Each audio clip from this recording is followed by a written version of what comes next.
of the great things about the Strathkelvin Railway Path is it was formed from a railway, so it's straight and flat.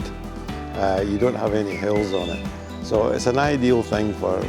walkers or cyclists. Strathkelvin Railway Path is off-road all the way from Lenzie to Woodhead Park, and then you're right in the centre of Kirkintilloch without meeting any traffic.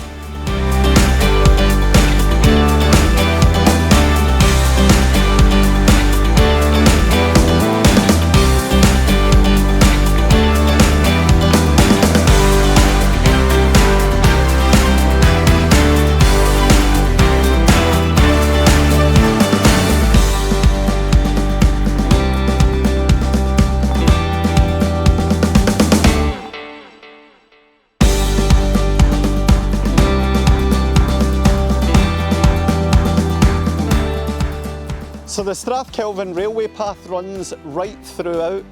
East Dunbartonshire, but the area I suppose we're always really focused on is probably from Kirkintilloch to Strathclyde. And what people can do on that is, while they're on that stretch of it, they can stop in Milton-le-Campsie, enjoy the railway station, get into the village, have a coffee, sit at the cross, go to St Michael's Garden and visit some really, really vibrant community spaces that offer so much, not only to our community, but so much to so many visitors, whether they be cyclists, walkers, pram users. And it's a great way to link Milton-le-Campsie into such an important tourist route. So what's really interesting is that this whole railway path used to service all the communities by rail, and in the late 1960s, after the Beecham's report was done,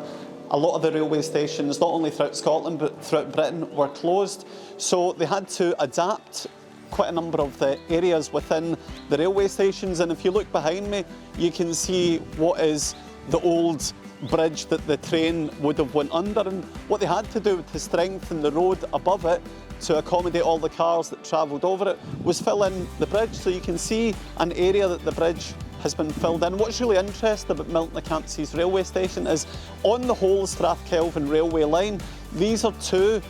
really important assets to the railway line because they're the only two remaining visual